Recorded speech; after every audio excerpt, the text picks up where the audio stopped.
Hi, I'm Grace Brown. I'm from the Honors Mentorship program, and I did my final yearly project on stroke rehabilitation. And today I'm just going to show you kind of the gist of my project and the website that I made for my project. So this is about me and my mentor, and it's kind of like a portfolio that holds everything I've done this year for the project. And my essential question for the whole project was, how will I compare and contrast different types of strokes in order to understand and create a situation regarding a rehabilitation plan for a hypothetical stroke patient. And that's pretty long, but it's basically, I'm a physical therapist and I'm figuring out ways to help someone that just had a stroke get back to normal. This is me. Now I'm 17. I was 16 when I made this like a month ago. And I'm a junior at Chesapeake High School, which is where you go to school right now. And that's basically about me, which is pretty boring, so go to my mentor. He is a physical therapist at Atlanta Rehabilitation, and I've been interning there / mentoring with him since, I guess, September, August maybe. And so I get to see the day-to-day basis of like physical therapists and what they do every day. And he doesn't have stroke patients, but our project was just supposed to be something related to our area of interest, which was rehabilitation. So I'll go to strokes. A stroke is when the blood supply in the brain is cut off somehow. And there's two types of strokes. Ischemic is right here. And this is a stroke that is due to blood clotting, and there's two types of ischemic. There's embolic, which is a blood clot somewhere in the body, and there's thrombotic, which is one or more blood clots in the arteries that supply blood to the brain. And here's some pictures just of that. This is just showing the blood clot. The other type of stroke is hemorrhagic, which is just kind of when the blood vessel blows up instead of builds up. So that is not good either. It's usually when there's a weakened artery in the person's blood vessels. The effects of strokes, let's see. You have physical effects, which are stuff like vision problems, paralysis. A lot of times, like if the person has a stroke in the left side of their brain, they're usually affected on the right side of their body. And there can be sleep problems as well, and just general pain, stuff like that. It's really different in every case for a stroke.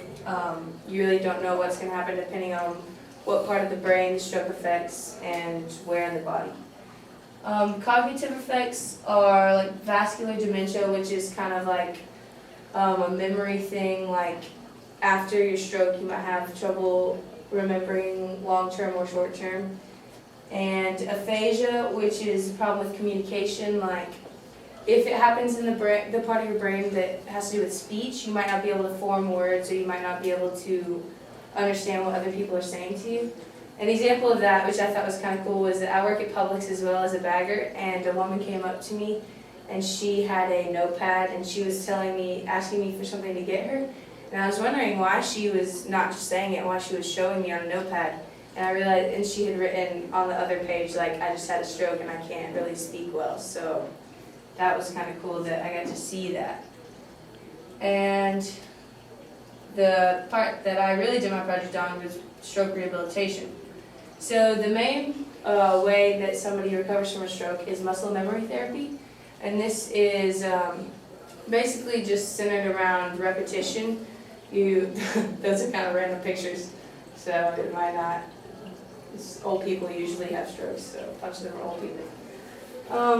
But muscle memory is basically just repetition, and you do your exercises just over and over, at least like 2-3 times a day. And it can be, that's one of the cognitive effects is depression, and that's why usually it's a long road back to recovery, so depression is really common in stroke patients. That's the most common form of stroke rehabilitation. Another one that I researched was mirror therapy, and I thought this one was my favorite because it kind of focuses on, it started when patients would have phantom pain in a limb, and this is when they would lose a limb, like due to a war or accident, anything like that. And the doctors or therapists would put mirrors in front of, say they lost an arm, they would put mirrors in front of their good arm, and that way their brain could see that their arm was moving and stuff, and they would lose the pain in the one that didn't exist. So they started doing that for stroke patients who were paralyzed in one half of their body. And like in that picture, she has her bad hand in the box or behind the mirror in this one. And you do the exercises with both your good arm and your bad arm, and that kind of teaches your brain that you can do it in your bad arm. So it's kind of weird because it teaches your brain, it reteaches your brain that you can do something, which is kind of crazy. The last way is music therapy, and this is kind of, as you do your exercises, you can listen to music or just something, maybe music from your childhood, because it helps stimulate your brain, and it also helps your attitude. It helps with depression, like I was talking about earlier, and it just gives you a better outlook on recovering from a stroke. And that studies have shown that music and mirror therapy are kind of on the rise, and they do work. This is the work I've done this year. So far I've just done annotated bibliographies, and I've done 2 of those, one on mirror therapy and one on music therapy. And I just kind of found an article on those and summarized it and picked out like certain quotes that I might be able to use if I were writing a paper or anything like that. And that's just kind of like, you can click on it right here. And I made this website, I probably mentioned that, but that was also part of my project.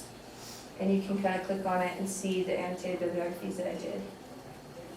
And then that was my project, and we'll go back home. So one last thing is that strokes prevention, or the signs of a stroke really, is FAST. That's the acronym. It's F is for face. You have to see if one side of their face is drooping.